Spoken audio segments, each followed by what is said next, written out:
But first, we are just a few days away from November 5th, and already more than a third of registered voters have cast their ballots. As of Friday afternoon, 68 million people across the U.S. have either voted early or in person or have voted by mail. A number of states shattered their early voting records, including in the battleground state of Georgia, where already more than 50% of the electorate has voted. Former President Donald Trump and Vice President Kamala Harris are both hitting blue wall battleground states on Friday, making multiple campaign stops across Wisconsin and Michigan. Meanwhile, Trump is again facing criticism for comments he made Thursday night about former Republican Congresswoman Liz Cheney, who has endorsed and joined Harris on the campaign trail. She's a radical war hawk. Let's put her with a rifle standing there with 9 barrels shooting at her, okay? Let's see how she feels about it. You know, when the guns are trained on her face. Harris reacted to Trump's comment when she landed for a day of campaigning in Wisconsin. This must be disqualifying.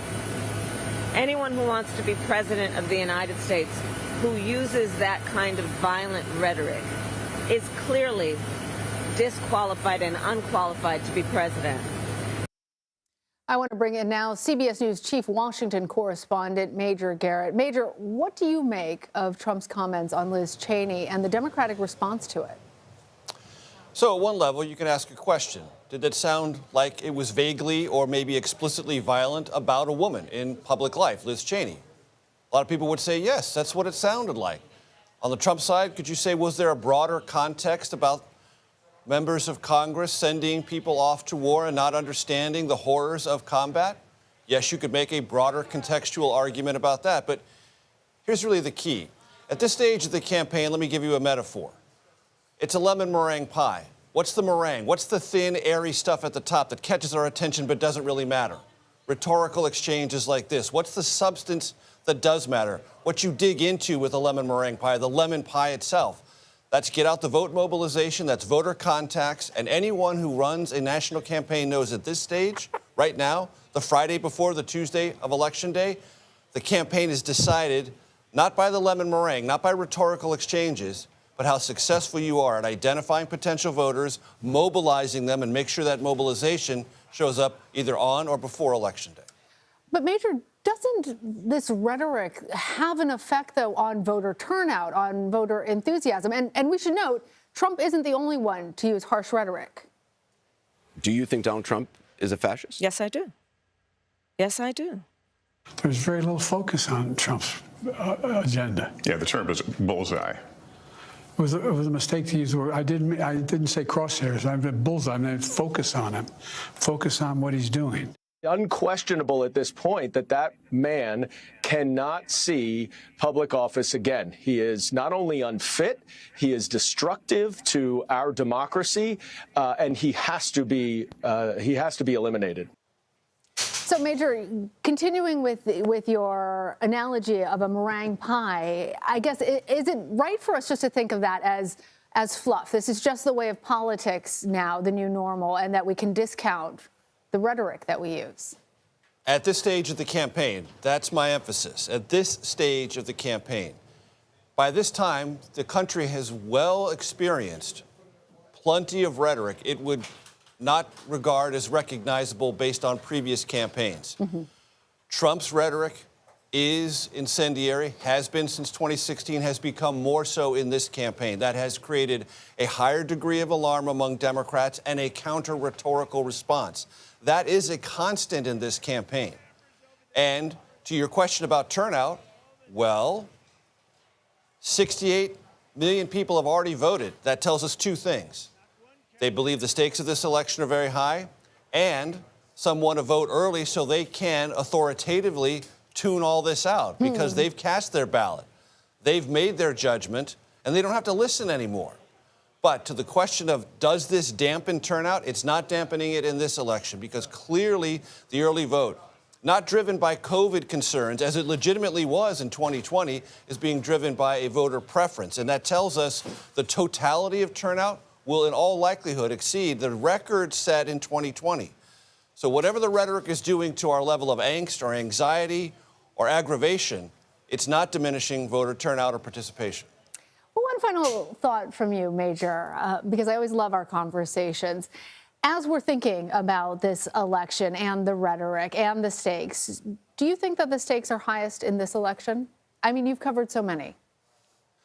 I have covered many, and I am well experienced at listening to people seeking the presidency of the United States tell their audiences, Republican and Democrat, that that particular election was the most important election of their lives. That has become a much more useful and used rhetorical tool since the 9/11 attacks. I didn't hear that as much in 1996, 1992, or 2000. But 2004, all the way through, every single election, the most important election of our lives. That's rhetoric. But the polling data and the survey data tell us something that's separate from what the political figures say. Voters themselves are telling us they believe this election is possibly existential, meaning the future of our very nation depends on the outcome of this election. The contours or the preservation or the maintenance of our democracy depends on the outcome of this election. That they believe it doesn't necessarily make it true. I have great confidence in the institutional norms of our country that whatever the outcome, we will carry on, we will persist as a nation. But that people are worried about that, have that question in the back of their mind, that's fundamentally different about this campaign. Major Garrett, thank you. And now I bring in CBS News political reporter Zach Hudak. He is there in Washington. Zach, talk to us about how the Cheney and Harris campaign are responding to this and whether they are concerned about these comments having any effect on voters. Lana, I thought the statement from Liz Cheney was particularly notable. She said in it that this is how dictators destroy free nations, that being by attacking and calling for violence against those who stand up to the people in power. This frankly plays into the pitch that Liz Cheney has been making on behalf of the Harris campaign. It's that another Donald Trump term would be dangerous actually for the future of this country. And that's an argument that Liz Cheney has been making really since January 6th of 2021, but it helps her to continue to make that argument. The other piece of this is that Donald Trump did, as you mentioned talking to Major, single out a woman for this attack when there are many men in Congress who are also war hawks. And that is a factor that I think the Harris campaign is hoping will help continue to fuel what they're already seeing as about a 12-point advantage for VP Harris over former President Trump among women in these swing states. And that could make a tremendous difference in a place like Pennsylvania, where they need, outside Philadelphia, suburban women to come out and vote for Harris and not for Trump, which they have done both things. In 2016, they went pretty strongly for Trump. In 2020, turned back over and went for Joe Biden overwhelmingly. Well, with only a handful of days left, the candidates are trying to mobilize voters as opposed to sway voters. How are they doing that? You know, that's a very interesting point, Lana.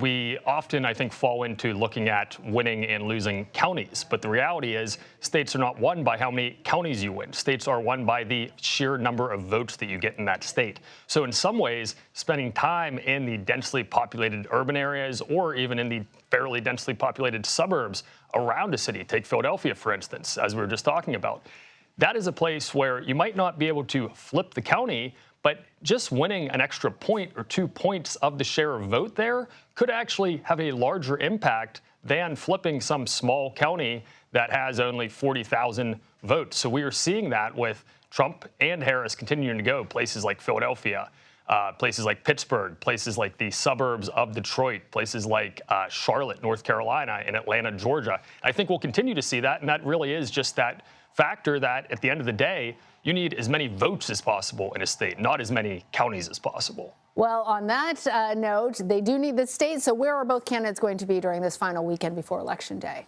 They are going to be, Lana, all over the place in the battleground states. Among the stops for Harris: Atlanta, Charlotte, East Lansing, Pittsburgh, Philadelphia. For President Trump, Greensboro, Macon, Georgia, Pittsburgh.